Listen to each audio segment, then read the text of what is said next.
शिवरायांनी अंगात जिरे घालून त्यावर झगा चढविला. तशीच डोक्यात जिरोटोपी घालून वरती पागोटे घातले. चोळणा व काचा कसला. उजव्या हातात बिछवा घेऊन तो अस्तनेत छपवला व डाव्या हाताच्या पंजाला वाघनख चढविले. हा असा पोशाख केल्यावर महाराज पुन्हा देवीच्या दर्शनास गेले व मातोश्रींच्या चरणी मस्तक ठेवून गडाखाली खानाच्या भेटीस जाण्याविषयी त्यांच्यापाशी निरोप मागू लागले. त्या समयी त्या माऊलीस गहिवर येऊन त्या म्हणाल्या, बाळा, तू जगदंबेच्या कृपेने जय पावशील. माझा तुला पूर्ण आशीर्वाद आहे. कुंतीचे पुत्र भीम व अर्जुन हे जसे महापराक्रमी निपजले, तसा तू भोसल्यांच्या कुळात निर्माण झाला आहेस. ह्या कुळाचे नाव जगात गाजीव. अफजल खानास रणात ठार करून राज्याची अभिवृद्धी कर. शिवबा, तू मला आज कुंतीच्या पंक्तीस बसवू. खानाला जिवंत सोडू नको. त्याचे शिर तोडून आण. तुझा वडील बंधू संभाजी हा या खानामुळे प्राणास मुकला आहे. त्याचे उसने घे. ह्याप्रमाणे मातोश्रींचा आशीर्वाद घेऊन महाराज गडाखाली हळूहळू उतरू लागले. त्यांच्याबरोबर तानाजी मालुसरे, येसाजी कंक, हिरोजी फर्जंद, पंताजी गोपीनाथ वगैरे 5-50 लोक होते. सदरेपाशी आल्यावर पालखीतून उतरून महाराज जिवामहाला व संभाजी कावजी यास बरोबर घेऊन आत गेले. ते खानाला पाहून भ्याल्यासारखे करून मध्ये मध्ये थबकू लागले. कृष्णाजी भास्कर खानापाशी होताच त्याने त्याला असे सांगितले की आपली धिप्पाड मूर्ती पाहून शिवाजी महाराज घाबरत आहेत, म्हणून ते असे करीत आहेत. यास्तव हा तुमचा हुजऱ्याही येऊन जाऊन द्या, म्हणजे त्यांना पुढे यावयाला धीर होईल. खानाला हे खरेच वाटून त्याने त्या हुजऱ्यालाही दूर जावयास सांगितले. मग महाराज खानाजवळ गेले. त्यांच्या बरोबरच्या हुजऱ्याच्या 2 हातात 2 तलवारी होत्या. तरी त्याच्या संबंधाने खानाने हरकत घेतली नाही. महाराज जवळ आले असे पाहून खान उभा राहून त्यास भेटावयासाठी म्हणून 2-3 पावले पुढे सरसावला. खान यावेळी अगदी उतावळा झाला होता. त्याला आता अशी पक्की खात्री वाटली की महाराज निशस्त्र असून आपल्या तावडीत सहज सापडतील. कारण उघडच होते की त्याचे धूड मोठे विशाल असून महाराजांचा बांधा अंमळ ठेंगणा व सडपातळ होता.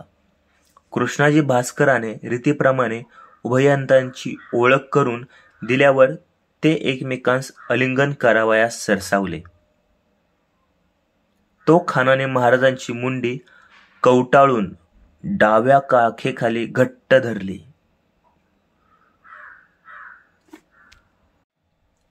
व हातात कट्यार होती. तिचे म्यान टाकून ती त्यांच्या कुशीत चालविली. परंतु त्यांच्या अंगात जिरे होते, त्यास ती लागून खरखरली. अंगास लागली नाही. खानानेच पहिल्याने दगा करण्याचा प्रयत्न केला, तेव्हा आता आपणास पाहिजे ते करण्यास हरकत नाही असे मनात आणून महाराजांनी डाव्या हातात वाघनख होते ते खानाच्या पोटात चालविले व दुसऱ्या हातातल्या बिछव्याचाही मारा केला व त्याच्या काखेतून आपली मुंडी चपळाईने काढून घेतली. वाघनखाचा मारा होताच खानाचे पोट फाडून आतडी बाहेर आली. ती एका हाताने सावरून धरून त्याने आपल्या हातच्या तलवारीचा एक सज्जड वार महाराजांवर केला. तो त्याने चपळाईने उडी मारून चुकविला, तरी तो शिरस्त्राणास निसटता लागून ते तुटून जवाई इतकी जखम झाली. इतक्यात महाराजांनी डोळ्याचे पाते लवते न लवते तो खानावर आणखी एक वार करून त्यास अगदी घायाळ केले. व त्याच्या हातातली तलवार ते हिसकावून घेऊ लागले, तेव्हा खान मोठ्याने ओरडला की मारले मारले, दगा दगा, लवकर धावा. हे शब्द कानी पडताच उभय पक्षांकडील जे लोक दूर होते ते तेथे येऊन पोहोचण्यापूर्वी सय्यद बंडा तेथे धावत आला व त्याने महाराजांवर पट्ट्याचे वार चालविले. तेव्हा महाराज जिवा महालाजवळील पट्टा उजव्या हातात चढवून व डाव्या हातात बिछवा घेऊन त्याचे वार चुकवू लागले. इतक्यात जिवा महालाने सय्यद बंडाच्या खांद्यावर फिरंगीचा वार करून त्याचा पट्ट्याचा हात तोडून टाकला व शेवटी तो जेर होऊन पडला. मग उभय पक्षांकडील लोकांचे रणकंदन माजले. या गर्दीत खानाच्या लोकांनी शिताफी करून त्याला पालखीत घालवून बसविले. इकडे येसाजी कंक व तानाजी मालुसरे यांनी महाराजांस त्या गर्दीतून सुखरूप बाहेर काढल्यावर ते खानाच्या पालखी मागून धावले. भोयांचे पाय तोडून त्यांनी पालखी खाली पाडली आणि खानाचे डोके कापून रुमालात बांधून आणले. ह्या घालमेलीत कृष्णाजी नावाचा कारभारी अफजल खानाबरोबर होता. तो खानाची अशी दशा पाहून तलवार उपसून महाराजांवर चालून आला. त्याचे 2-3 वार महाराजांनी चुकविले व त्याला सांगितले की ब्राह्मणास मारू नये अशी मला माझ्या वडिलांची आज्ञा आहे. यास्तव तू बऱ्या गोष्टीने निघून जा, असे बोलून त्याला सोडून दिले. ह्या सर्व गडबडीतून महाराज सुटून किल्ल्याच्या दरवाजावर सुखरूप जाऊन पोहोचले. त्यावेळी 2-4 घटका दिवस उरला होता. पूर्वसंकेताप्रमाणे इशारतीच्या तोफा सुटल्या व शिंग वाजले.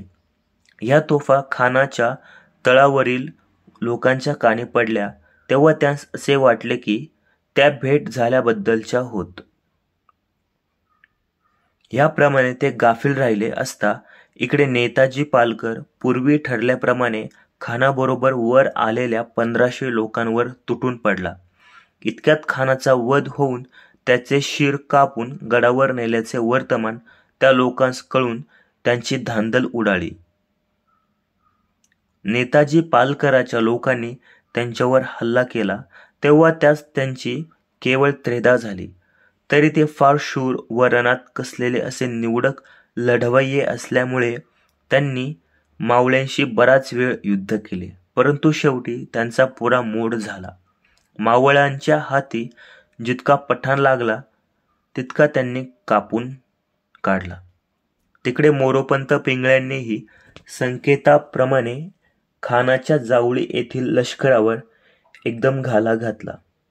शत्रूच्या आपणावर असा हल्ला येईल हे त्यांच्या ध्यानीमनीही नव्हते. ते अगदी बेफाम होते. म्हणून हा असा त्यांच्यावर अकस्मात हल्ला झाला तेव्हा त्यांची तर पुरी गडबड उडाली. तरी तेही मोठ्या नेटाने लढले. शेवटी त्यांची दानादान होऊन ते सैरावैरा पळत सुटले. महाराजांचा आपल्या सरदारांस नेहमी असा हुकूम असे की जे कोणी हातातले शस्त्र ठेवून शरण येतील त्यास ठार मारू नये. ह्यामुळे पुष्कळ लोक पाडाव झाले. कित्येक लोक आसपासच्या रानात कैद दिवस पळत छपत होते. त्यांना त्यातून निघून जाण्यास वाटच मुळी सापडेना. अशा रीतीने दीन व हैराण झालेले पुष्कळ लोक महाराजांच्या लोकांनी धरून आणले. ह्याप्रमाणे हाती लागलेल्या शत्रूच्या लोकांस महाराजांनी आपल्या नेहमीच्या क्रमास अनुसरून मोठ्या औदार्याने व ममतेने वागविले.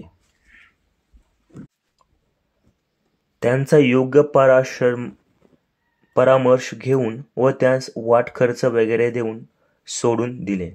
जे अमीर उमराव पाडाव झाले होते त्यांचा योग्य मान मरातब करून त्यांस वस्त्रे गोळी वगैरे देऊन व त्यांचा गौरव करून विजापुरास जावयास निरोप दिला. महाराजांचा हा असा मनाचा थोरपणा पाहून पाडाव केलेले कित्येक मराठे शिपाई त्यांच्या नोकरीस राहावयास तयार झाले. अशा लोकांस त्यांनी ठेवून घेतले. ह्यावेळी झुंजाराव घाटगे ह्या नावाचा एक मोठा सरदार महाराजांच्या हाती लागला होता. त्याच्या बापाचा व शहाजी महाराजांचा परम स्नेह होता हे महाराजांस ठाऊक होते. यास्तव त्यांनी त्याला आपल्याजवळ राहण्याविषयी पुष्कळ आग्रह केला, पण तो काही केले ऐकेना. तेव्हा त्याला वस्त्रालंकार वगैरे देऊन मोठ्या सन्मानाने विजापुरास परत पाठविले. या गर्दीत अफजलखानाचा मुलगा फाझल खान हा रणात घायल होऊन पळाला. तो आपल्या जखमी झालेल्या पायास चिरगुटे बांधून झाडीतून लपत छपत चालला होता. त्यास त्या अफजलखानाच्या कुटुंबातील इतर माणसांना खंडूजी काकडे याने पकडले.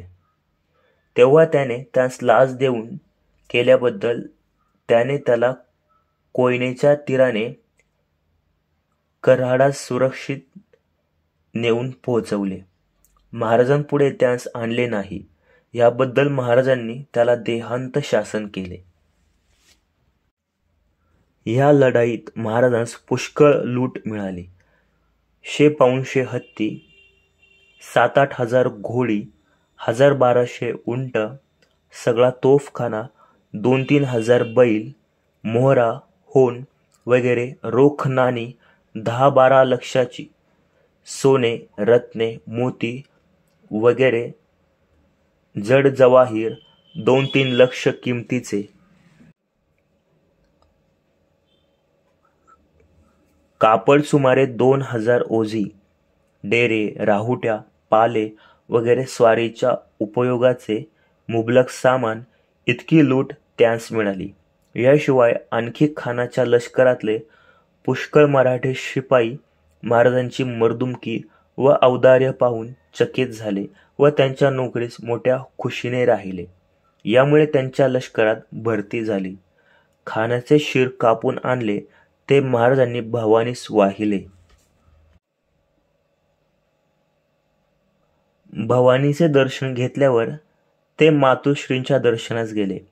आपला परमप्रिय पुत्र विजयी होऊन सुखरूपपणे गडावर येऊन आपल्या दृष्टीस पडला म्हणून त्यांना अतिशयीत आनंद झाला. त्यांनी त्याला पोटाशी धरून म्हटले, संभाजीचा सूड उगवून तू माझ्या डोळ्यांचे पारणे फेडलेस. शिपाईगिरीची शपथ केलीस, शर्त केलीस. हे यश तुला मिळाले हे तुझे मोठेच भाग्य समजले पाहिजे. शत्रूला मारून सुखरूपपणे मला येऊन भेटलास हा सोन्याचा दिवस उगवला. असे बोलून त्यांनी महाराजांना निंबलोन केलं. त्यांच्या समागमे जे होते त्यास मोठमोठी बक्षिसे, वस्त्रे, भूषणे देऊन त्यांची बढती करविली. तुम्ही होता म्हणून हा विजयी होऊन आला, अशी त्यांची तारीफ त्यांनी केली. मग आपल्या सैन्याची हालहवाल कशी काय आहे ते पाहण्यासाठी महाराज गडाखाली गेले. युद्धात घायाळ होऊन जे बेजार झाले होते त्यांची शुश्रूषा योग्य प्रकारे व्हावी अशी त्यांनी चांगली तजवीज केली व प्रत्येकाकडे स्वतः जाऊन त्यांचा परामर्श घेतला व त्यांच्याशी मधुर व उत्तेजनपर भाषण करून त्यांच्या वेदनांचे त्यास फारसे काही न वाटेल असे केले. रणामध्ये पडलेल्या 1 शिपायांची यादी करविली व त्यांच्या बायका मुलांचे समाधान व आश्वासन करून त्यांच्या निर्वाहासाठी त्यास वतने करून दिली. समरभूमीवर प्राणास मुकलेल्या ज्या अंमलदारांस पूर्वी वतने वगैरे दिली होती ती त्यांच्या मागे त्यांच्या कुटुंबात वंशपरंपरेने चालू ठेवली. लढाईत जखमी झालेल्या लोकांच्या जखमा प्रत्यक्ष डोळ्यांनी पाहून त्या जखमांच्या मानाने कोणास 200, कोणास 100, कोणास 500 असे होऊन बक्षीस दिले. शिवाय ज्यांच्या ज्यांच्या योग्यतेप्रमाणे कोणास पागोटी, कोणास कडी वगैरे देऊन इनामे दिली. जे वरच्या दर्जाचे जुमले व सरदार होते त्यांस मंदिले, जगे, सोन्याची कडी, कंठमाला, शिरपेच, मोत्यांचे तुरे, अंगठ्या, घोडी इत्यादी इनामे दिली. कित्येकांस गाव, मोकासे, आदी करून बक्षीस दिले आणि ज्यांची जशी मर्दुमकी नजरेस आली तिच्या मानाने त्यांची बढती केली. कोणी पाळीचे होते त्यांस घोडी दिली, कोणास सरदाऱ्या दिल्या, कोणास पालख्या अब्दागिरी दिली. युद्धात पडलेल्या कित्येक पुरुषांचे मुलगे जवान होते, त्यांस बोलावून आणून आपल्या नोकरीस ठेवले. लोकांस इनामे व बढत्या देण्याचा हा समारंभ महाराजांनी पदरच्या सर्व लोकांस जमवून त्यांच्या समक्ष केला व ज्यांनी मर्दुमकी केली होती त्यांची तारीफ प्रसिद्धपणे केली. यामुळे सर्वांस अतिशय उत्तेजन व उत्साह प्राप्त झाला आणि महाराजांच्या अंगचे हे औदार्य, हा दयाळूपणा व गुणांची बूज करण्याची ही उत्कृष्ट पद्धत पाहून त्यांची नोकरी विशेषतः जोमाने, उत्साहाने व इमानाने करण्याचा हुरूप प्रत्येकास आला. यावेळी महाराज पंताजी गोपीनाथास विसरले नाहीत. त्याने खानाकडे जाऊन वकिलीचे काम मोठ्या शिताफीने केल्याबद्दल हिवरेगाव इनाम देऊन पुष्कळ मोठे बक्षीस दिले. त्याप्रमाणेच विश्वासरावाने हेराचे काम उत्तम प्रकारे केल्याबद्दल त्यालाही मोठे बक्षीस दिले. ही मोठे फते झाल्याबद्दल प्रतापगडावर व इतर ठिकाणीही आनंदोत्सव केला. जिकडे तिकडे वाद्यांचा एकच गजर होऊन राहिला. घरोघरी विजय गुढ्या उभारल्या, हत्तीवरून शर्करा वाटल्या, ब्राह्मणांस दक्षिणा दिल्या, गोरगरिबांस खैरात केली, ब्राह्मण भोजने घातली. महास्थलीचे सिद्ध, साधू, गोसावी यास पूजोपचारार्थ द्रव्य पाठवले.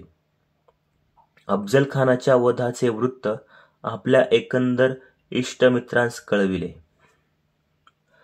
शहाजीराजांस कर्नाटकात ते वार्तिकांबरोबर लिहून कळविले.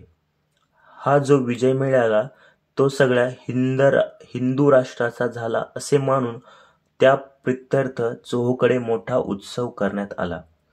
तुळजापूर, पंढरपूर व शिंगणापूर येथील देवस्थाने भ्रष्ट करणाऱ्या माणसाचा हा असा वध झाला तो पुराणांतरीच्या एखाद्या राक्षसाच्या वधासारखा होता असे सर्व लोक मानू लागले आणि त्याचा नाश झाला, यात काहीतरी ईश्वरी सूत्र आहे असे त्यास वाटू लागले. सर्वांच्या हृदयात स्वदेशाभिमानाचे वारे संचारले. अशा वृत्तीचा त्यास कैक शतके बिलकुल गंधही नव्हता. त्या समयी लोकांच्या मनात कोणत्या भावना उद्भवल्या त्यांचे दिग्दर्शन एका पोवाड्यात झाले आहे. अफजलखानाच्या वधाच्या हकीकतीचे वर्णन ह्या पोवाड्याच्या रूपाने करावे असा हुकूम प्रत्यक्ष जिजाबाईंनी दरबाराच्या एका शाहिरास केला असून त्याबद्दल त्यास 1 शेर सोने व 1 घोडा इनाम दिला असे म्हणतात. अफजलखानाचा वध ज्या ठिकाणी केला तेथे त्याचे डोके पुरून त्यावर एक बुरुज बांधला व त्याचे नाव अफजल बुरुज असे ठेवले. खानाच्या हातची तलवार हिसकावून घेतली होती. ती जयाचे स्मारक म्हणून जतन करून ठेवली. हा विजय आपणास तुळजापूरच्या भवानीच्या प्रसादाने प्राप्त झाला असे मानून तिची स्थापना प्रतापगडावर करावी असा विचार महाराजांनी केला. गंडकी नदीस हुशार ब्राह्मण पाठवून 1 शिळा पैदा केली व कारागीर तुळजापुरास पाठवून तेथल्या मूर्तीच्या नमुन्यावर नवीन मूर्ती घडविली. बाले किल्ल्यावरील कोटात चांगली प्रशस्त जागा पाहून तेथे सुंदर देवालय बांधले आणि त्यात त्या मूर्तीची स्थापना समुहूर्ती यथाविधी करविली. ह्या देवालयात नित्यपूजा, नैवेद्य व ब्राह्मण भोजने करण्यासाठी त्या कामावर कारभारी नेमून त्यास तनखा लावून दिला. देवालयात उत्सवादी करण्यास लागणाऱ्या खर्चासाठी नेमणूक करून दिली. शिवाय देवीस शृंगारण्यासाठी दागदागिने व उंची वस्त्र मुबलक दिली. तेथे तुळजापुराप्रमाणे उत्सव, नवस, यात्रा वगैरे व्हाव्या अशी व्यवस्था केली. अफजलखानाचा वध होऊन त्याचबरोबर दिलेल्या फौजाचा पुरा नाश झाला.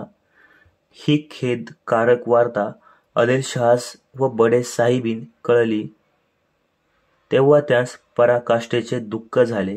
असे सांगतात की जासुदांनी हे भयंकर वर्तमान पातशाहास कळविले तेव्हा तो अत्यंत दिलगीर होऊन तख्तावरून उतरून महालात जाऊन पलंगावर निजला. तसेच बडे साहेबिनीच्या कानी हे वर्तमान पडताच ती अल्लाह अल्लाह खुदा म्हणून पलंगावर अंग टाकून शोक करत पडली. अफजल खानासारख्या शूर व बलाढ्य सरदारास नामोहरम करून त्याचे शिर कापून नेले. एवढी मोठी फौज गेली असता तिचा पुरा फडशा उडाला. एकंदर चीजवस्तू लुटीस गेली. असे जबर नुकसान होऊन शिवाजी महाराजांचे सामर्थ्य फारच वाढले. ते आता मुसलमानी पातशात बुडवून टाकून हिंदू पातशाहीची स्थापना करतात असा सर्व अमीर उमरावास धाक पडून ते चिंताक्रांत झाले. आता आदिलशाहीची धडगत दिसत नाही. शिवाजी महाराज आपली विजयी फौज घेऊन विजापूर शहर हस्तगत करतात अशी चर्चा घरोघर होऊ लागली. पातशाही नौबत 3 दिवस बंद पडून पातशाह व त्याची आई यांनी 3 दिवस अन्न सेवन केले नाही असे म्हणतात.